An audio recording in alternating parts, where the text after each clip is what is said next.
저희가 탐할 이야기가 제 전공하고도 약간 결이 좀 같다고 할까요? 그래? 뭐, 원래 아나운서가 전공 아니에요? 아나운서 전공이라는 건 사실 없죠. 아, 그런 건가? 그쵸, 그쵸. 그러면 뭐 어떤 체육? 체육? 그럼 뭐 음악?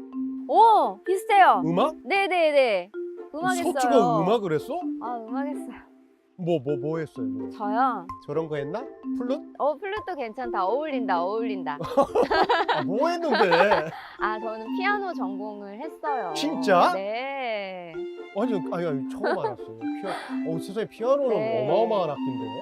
어렸을 때부터 쭉 공부를 했죠. 네. 아, 이런 또 재원을 또, 네. 아니, 그러니까 머리를 이렇게 찰랑찰랑 날리는 모습이 좀 했어요. 좀 달라 보인다. 달라 보여. 아, 감사합니다. 있어 이렇게 보여. 또. 그러면은 바이엘 몇 번이나 쳤나? 바이엘? 바이엘이요? 좋아, 아, 체르니 몇 번이냐? 다 했고요.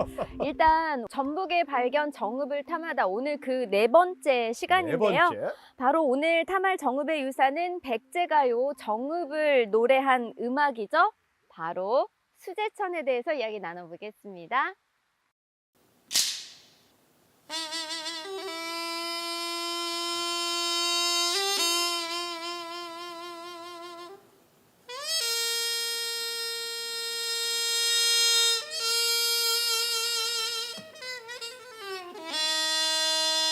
안녕하세요. 안녕하세요. 반갑습니다. 어서오세요. 네. 네, 반갑습니다. 들어오시는 모습이 그냥 예술가의 풍무시네. 백제가요 정읍에서 기원한 음악이죠. 수제천을 보존하고 또 전승하고 있는 수제천 보존의 이금섭 예술 감독님이십니다. 반갑습니다. 반갑습니다. 네. 아까 그 수제천이라고 그랬잖아요.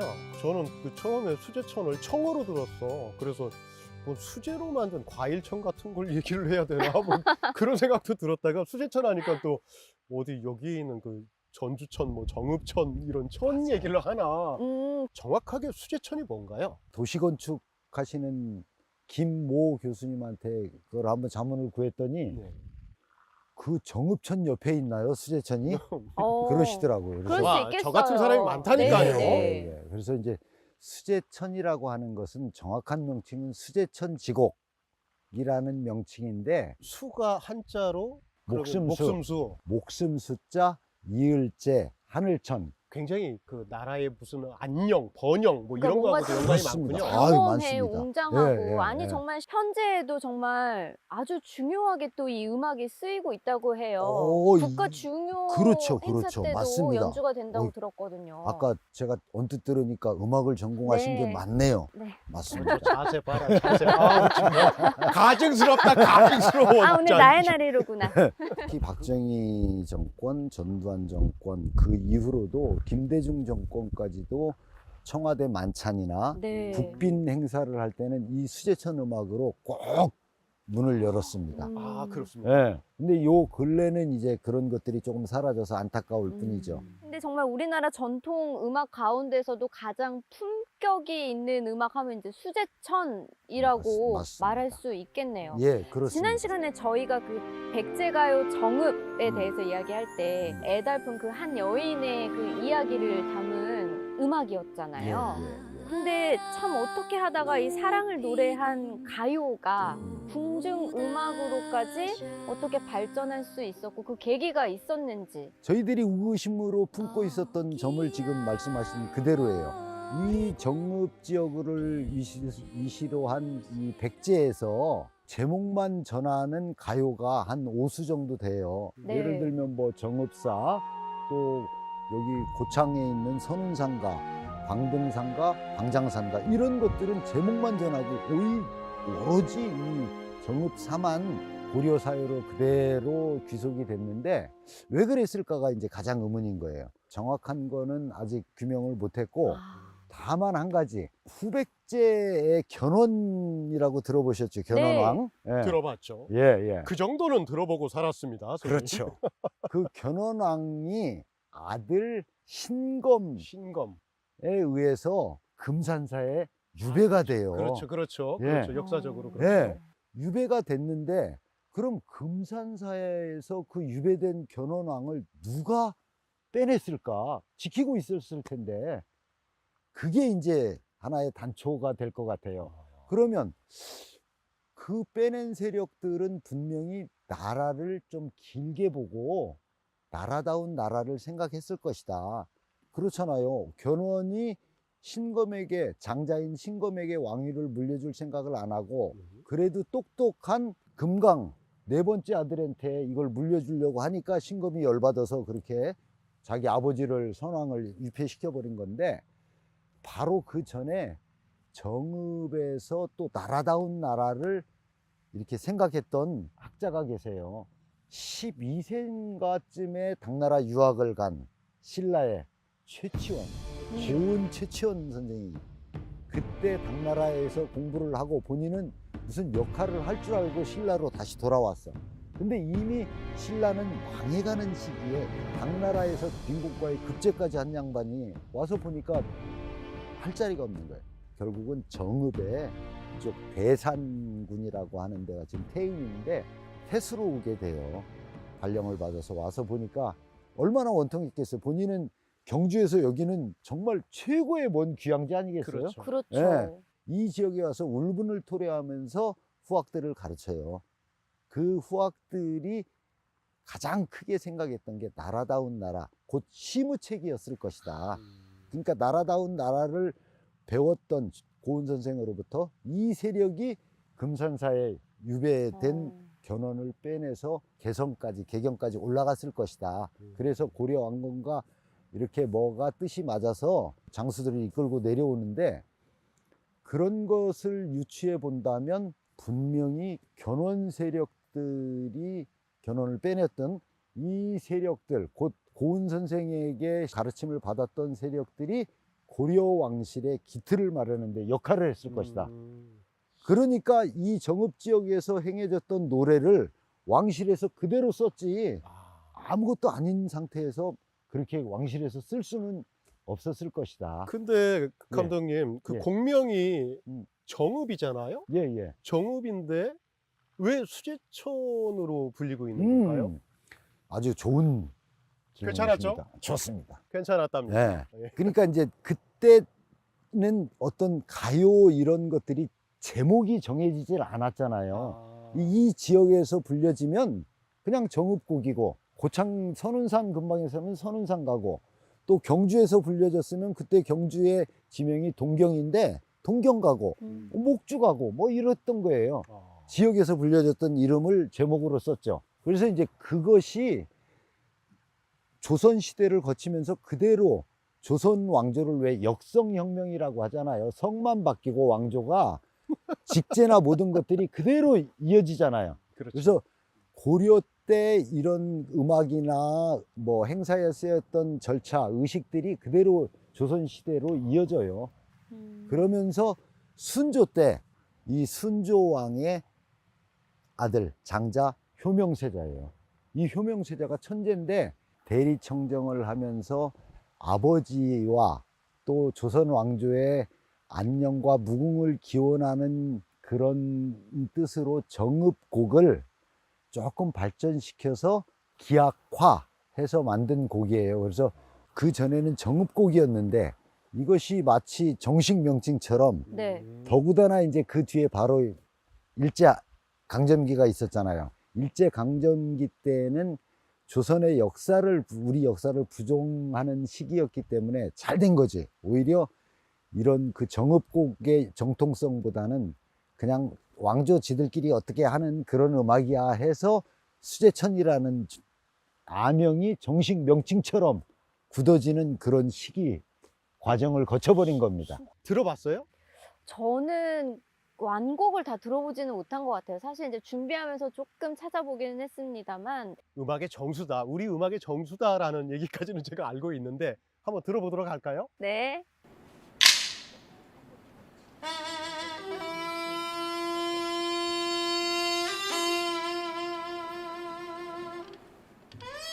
이거는 선생님 상령산인가요? 예, 상령산 풀이, 피리 독주곡 풀이고, 이거 이제 무용하시는 무용수들이 등장할 때 이렇게 솔로로 혼자 도입을 하는 도입부입니다. 아, 예. 시작을 알리는. 예, 예, 그렇습니다.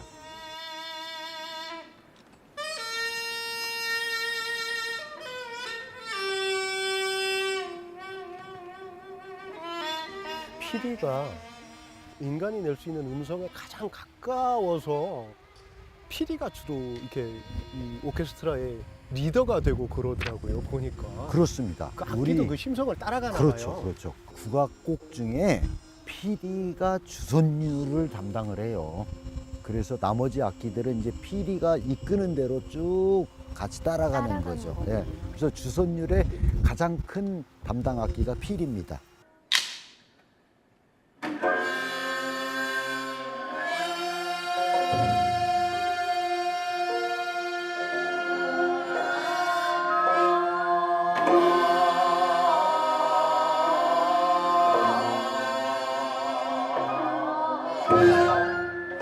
국악에서도 주제 선율이라는 게 좀 반복적으로 나오거나 하나요? 서양 음악에서 얘기하는 모테트, 그러니까 모티브를 가지고 하진 않아요. 왜냐하면 서양 음악에서는 화성 중심이니까 어떤 일정한 주제를 가지고 이것을 발전시키고 또 다시 재현시키는 이런 소나타 기법보다는 우리 음악은 선율이 쭉 이어지죠. 이어지는데 이제 전혀 다른 선율이라기보다는 거기 쌓인 조성에 의해서 선율이 살짝 반복은 있지만 서양 음악처럼의 어떤 주제를 변형시키는 이런 거는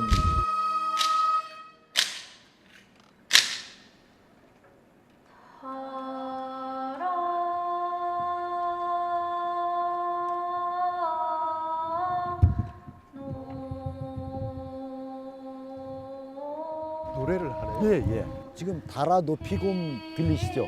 아, 지금 그러고 있는 거구나. 저것을 이제 창사라고 해요. 향사.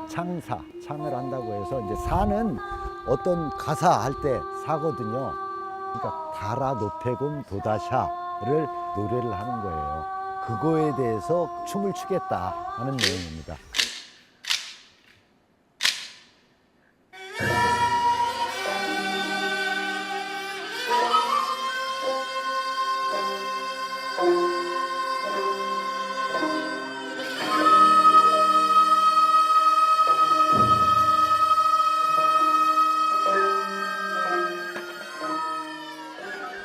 서재영 아나운서는 지금 저 곡 들으면 저 느낌이 어때요?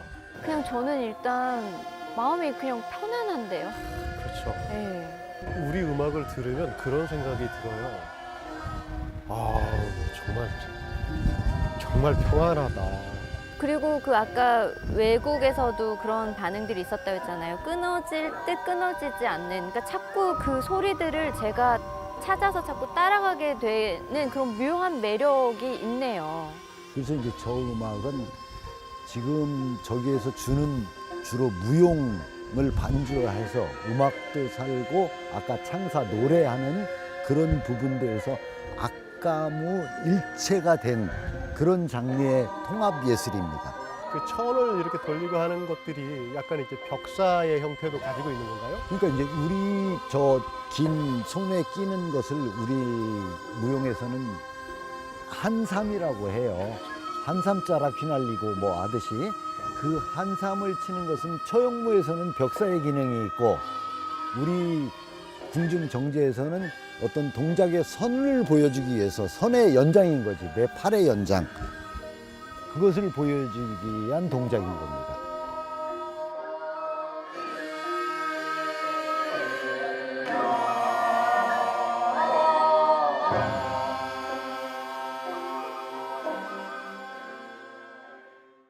원래 선생님 그 악기가 필이셨다고 제가 예. 들었는데 제가 전공 악기가 필이고 필이 가져오셨어요? 선생님? 아유 지금은 필이 못 봅니다.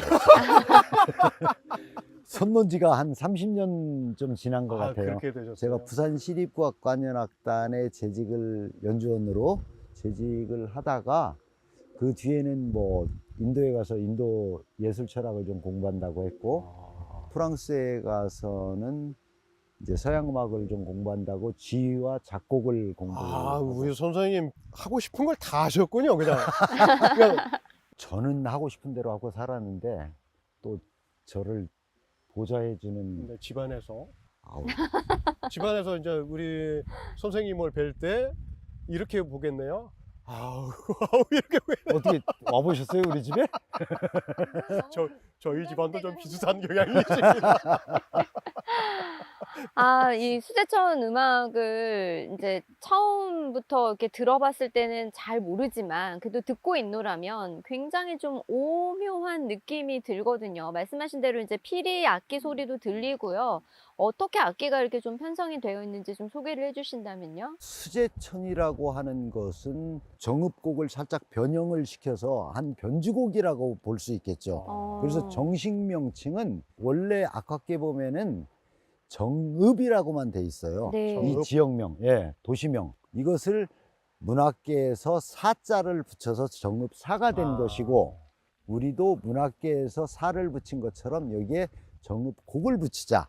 그러면 이제 수제천은 아까 변주곡이라고 말씀드렸잖아요. 네. 변주곡을 지금 연주하고 있는데 현행에 이것을 그러면 원형의 정읍은 무엇일까를 저희들은 또 고민을 많이 했죠. 가장 큰 다른 점 중에 하나가 대학 후보 시절까지만 해도 모든 악기들이 다 합주곡으로 쓰였던 음악이었는데 순조 효명세자 이후로 수제천이라고 명명하면서 이것이 관악 합주곡으로 변해버린 거죠. 그러고 보니까 예. 피리, 대금, 해금, 해금, 예. 아쟁도 들어가죠. 예. 대아쟁 이런 게 예, 들어가나요? 예, 그렇습니다. 많이 알죠? 예. 많이 하시네요.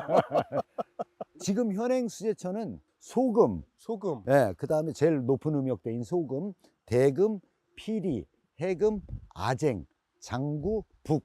이 정도의 악기가 들어가거든요. 그래서 아쟁, 해금 이것은 우리 음악의 특징 중에 관악 분류로 들어가요. 아. 제작 재료에 의한 분류법으로가 아니고 음악의 성격상. 아, 그렇구나. 그래서 이제 가야금, 거문고가 현악에 들어가고, 그러면 이것을 예전의 악보를 복원해야 되겠다 해서 조금 전에 들으신 저 곡이 대학 후보를 배경으로 해서 정읍곡을 복원한 겁니다. 와,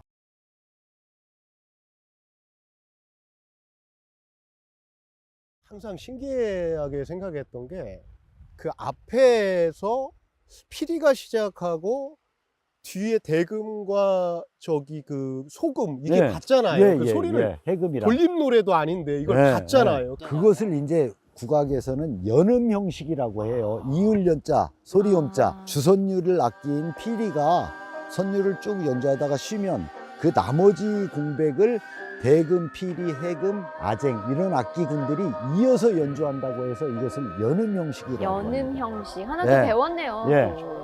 이 소금이라는 악기가 우리 국악기 중에 가장 높은 음역대, 서양 악기로 따지면 피콜로적인 역할을 해요. 그래서 좀 그 선율 자체가 아주 돋보이게 들리죠. 그렇구나. 예. 근데 곡을 들어보니까 굉장히 템포가 느려요. 이 느릴 때는 그 말 왜 안 오히려 나올까 했다. 빠른 음악에 오히려 좀 호흡 맞추기가 음. 좀 제가 음악 했었을 때 입장으로서는 좀 더 편했거든요. 그 그렇죠. 정박대로 가면 되니까. 근데 느린 그렇습니다. 곡은 아무래도 연주자들 간에 서로 그 교감을 그렇죠. 이뤄야 되는 게 가장 또 네, 중요할 네. 것 같아요. 그러니까 이제 서양 음악과 우리 음악의 가장 큰 대별점이기도 해요. 보통 이제 우리 학자들이 얘기를 하기를 서양 음악을 심장의 음악이다, 펄스, 맥박의 음악이라고 얘기를 하고, 동양 음악은 폐부의 음악이라고 해요. 그러니까 호흡 길이로 템포가 정해진다는 거지. 우리 음악에서 이런 템포의 단위를 한배라고 얘기를 해요. 한배. 한배. 예. 그래서 그 한배가 느린 이유가 예전에는 우리 음악이 주요 쓰임새 중에 하나가 유교적으로 보면 수신 개념이 많았어요. 그래서 내가 수신을 하기 위해서 음악으로 어떤 역할을 할 건지 그 나를 되돌아보는 거지. 그 중에 가장 백악지장, 그러니까 모든 악기 중에 으뜸으로 쓰였던 악기가 거문고였고요. 그래서 거문고는 지금 현재 들으면 여음이 국악기 중에 가장 짧은 악기 중에 하나예요. 근데 그것을 내가 악기와 교감을 해서 그 소리를 내 가슴 속에 담아두는 거지, 여운을. 그래서 선비들이 거문고를 그렇게 좋아하죠. 아주 그래서 좋아했었습니다. 이 음악이 굉장히 분위기 있고 또 장엄하고, 근데 제가 진짜 궁금한 건 이런 거 궁금해야 하면 안 되지 않나? 그 임금과 신하 이 많은 그 이 고관 대작들이 모여서 이 음악 틀어놓고 대체 무슨 생각하고 있었을까요? 나 되게 궁금해 이게. 그때는 음악 감상적인 그런 시간보다는 오히려 궁중의 조회나 또 의례, 연향 이런 쪽에 주로 많이 쓰였었죠. 음악 감상을 하는 시간은 아니었다. 지금처럼 무대와 주와 객이 분리된 것들이 아니고 그때는 생활 속에 그냥 음악이 하나의 규범처럼 쭉 자리했다.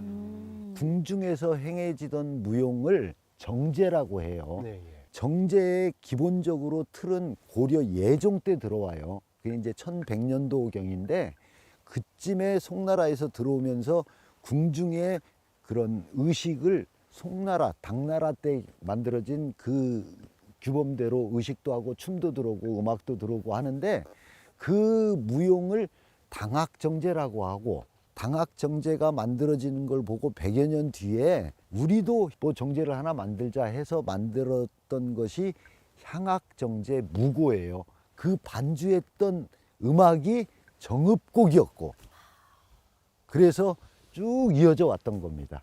그 수제천이 이제 지금도 연주되어 오고 있는데 해외에서도 특별히 연주된 적이 있다고 해요. 예. 이게 저희들이 재작년에 헝가리와 한국 수교 30주년 기념 행사에 저희들이 헝가리로 가서 연주를 했는데 이렇게 어떻게 끊어질 듯 이어지고 하는 것이 어떻게 이게 가능하냐.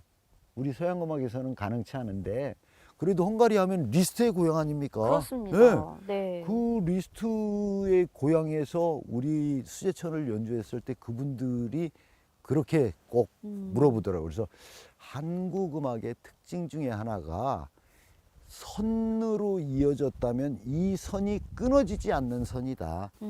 참 그들도 어떻게 보면 음악에 있어서는 자부심을 가지고 있는 그러죠. 나라잖아요. 네, 그렇죠. 근데 이렇게 다른 나라의 음악을 매력을 느낀다?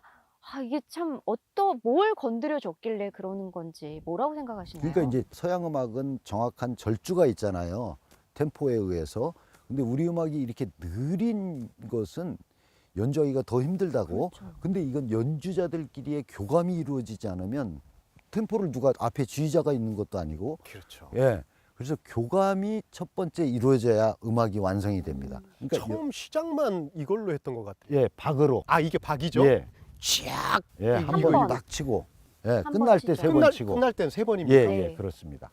저도 그러면은 그 공연에 참여할 수 있겠는데요. 한 번과 세 번을 알았으니까. 근데 이제 문제는 박을 치고 음악이 언제 들어오냐. 내가 지금 박을 딱 쳤는데 나중 한참 있다가 연주자들끼리 들어오는 건지 박을 치고 이 한 호흡 안에 연주가 시작이 됩니다. 선생님, 제가 그 예전에 장고를 잠깐 제가 이 지역에 계신 그 유지아 선생님이라고 그 선생님한테 잠깐 배운 적이 있었는데 그 선생님 말씀이 주로 이런 거였어요. 아이고 저건 언제 한 배를 맞추나 저건 한 배를 못 맞추냐 한 배를 못. 그럼 왜 자꾸 나한테 한 배 하시나 하는데 오늘 선생님 말씀 들으니까 그 호흡과 배 이런 것들이 왜 그런 말씀을 하셨는지 이제 좀 이렇게 좀 들어오는 것 같습니다. 네. 정말 그 보이지 않는 교감 이런 것들에 아마 매료되지 않았나 이렇게 좀 정리해 볼 수 맞습니다. 있겠네요. 맞습니다. 맞습니다. 세계적으로 인정받는 찬사를 받는 그런 음악이 이 정읍에서 시작됐다는 점. 이거 정말 자부심 굉장한 것 가져야 같습니다. 돼요, 예, 우리. 예. 네. 그래서 저도 이제 어깨에 좀 힘이 들어가는 것 같지 않습니까? 너무 제가? 너무 들어가.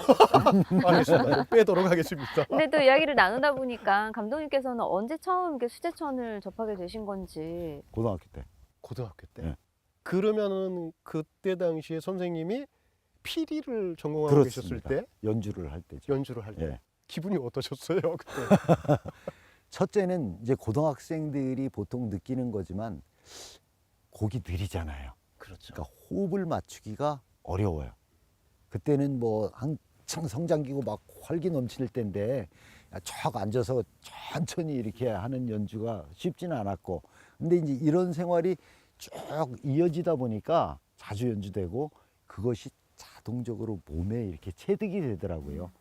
그래서 그때 느꼈던 감정은 곡이 웅장하지만 연주하기 어렵다. 연주하기 어렵다. 예.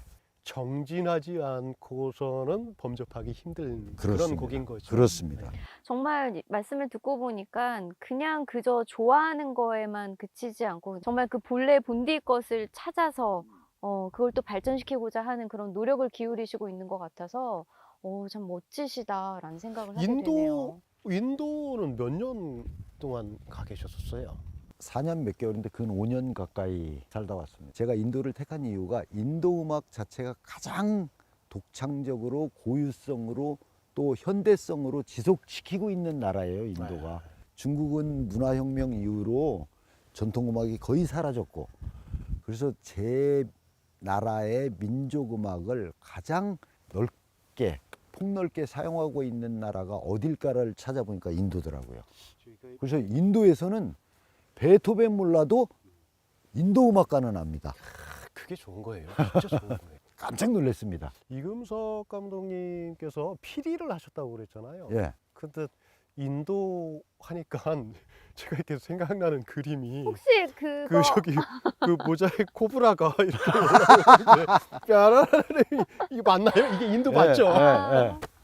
보기는 했습니다, 저도. 아, 해보시지는 않으셨고요. 아유, 그거 죄송합니다. 무섭습니다. 저도 네. 코브라는. 그 감독님이 지금 현재 몸담고 있는 곳이 수제천 보존회잖아요. 예, 예. 이 보존회에 대해서도 좀 말씀을 해주시면 좋을 것 예, 같아요. 예, 예. 지금 우리 이제 연주단의 특징 중에 하나, 가장 큰 특징 중에 하나가 전공자, 대학에서 구학과를 마친 그런 기악을 전공한 전공자와 이 지역에서 10년 이상씩 수련을 거친 단원들, 아마추어지만 이 단원들이 서로 화합하고 하모니를 일궈내는 악단입니다. 그래서 다른 여타 도시에서 우리 악단을 롤모델로 삼으려고 방문한 적도 있습니다. 아, 그렇군요. 아니, 네. 근데 전공자들끼리도 연주하기가 참 힘든 곡일 텐데 음. 호흡만 맞춘다고 해서 이게 또 잘할 수 있는 게 아니잖아요. 그렇죠, 기량도 그렇죠. 좀 뛰어나야 그렇죠. 되고요. 10여 년 전서부터 그 아마추어들을 대상으로 악보 보는 법도 새로 가르치고 음정의 인터벌도 새로 가르치고 또 그분들이 연주를 하는 호흡법이나 이런 그 프레이즈 이런 상도 새로 지도를 해서 이것이 연륜이 쌓이다 보니까 지금은 전문 이런 사람들이 연주원들이 빠져도 자체적으로도 호흡을 맞출 수 있을 만큼 발전을 했습니다. 그분들의 열정이 정말 그렇죠. 대단하신 예, 거네요. 그래서 그 중에 단원 중에 이거 공무원이었던 피리 제비가 있는데 그 피리 연주자는 아파트에서 하면 시끄럽잖아요, 피리가. 그러니까 차 안에서 밤에 그 내려와서 그 정도의 열정을 보였었습니다. 그러니까 그 지역에서 탄생된 음악을 현재 살고 있는 사람들이 그 음악을 가꿀 줄 안다라는 거 이거 엄청난 거거든요. 아유, 아주 중요합니다. 이것처럼 멋진 일이 없을 거라고 저는 생각이 들어요. 수제천 그 자체로 봤을 땐 정말 그 예술적 가치가 높기 때문에 그 유네스코 세계문화유산 등재라든지 이러한 것들이 좀 추진되면 좋겠다라는 생각하는데 마침 또 계획을 하고 예, 계시다고. 예, 예. 저희들이 지금 정읍곡을 바탕으로 해서 전라북도 도문화재를 첫 번째 신청할 것이고 그 다음에 2년 정도 뒤쯤에 활동을 더 넓혀서 국가문화재로 그 뒤에는 이 지역의 하나의 완성된 그런 그 축제의 장을 만들어 보고자 해서 유네스코의 등재까지가 저희의 목표입니다. 그러니까 우리 음악이 정말 1000년을 살았다라는 건 이거는 뭐 어디다 내놔도 각광받을 수밖에 없는 그런 그렇죠. 구조를 가지고 있다라고 그렇죠. 이렇게 생각이 들거든요. 네, 네, 네. 저는 이제 국악곡 중에서 뭐가 가장 좋으냐. 이제 저한테 뭐 피아노 이런 거 묻지 마시고요. 안 네. 물어보죠, 이제. 국악곡 뭐가 좋냐 하면 저는 주저없이 그냥 수제천 수제천이지만 말할 수 있어요. 정읍곡 수제천이라고 말씀해 정읍곡 수제천. 그렇습니다. 네. 아마 여러분들도 오늘 방송 함께 하시면서 이 수제천의 매력에 조금은 더 발을 한번 들일 수 있는 그런 계기가 되지 않았을까 싶네요. 오늘 전북의 발견, 정읍을 탐하다, 백제 가요 중에 또 정읍에서 발원한 음악이죠. 전통음악의 백미로 손꼽히는 수제천에 대해서 이야기 나눠봤습니다. 오늘 함께 해주셔서 고맙습니다. 아우, 감사합니다. 고맙습니다. 아. 방 연습하자, 한 번. 관악에서는 나는 너는 너로 이런 형식입니다. 정말 꾼들만이 할 수 있는 거예요, 이게. 그러니까 저 같은 사람이 하면 이런 거잖아요. 뭐 이러는데 한 50년 하면 맛이 조금 보여요.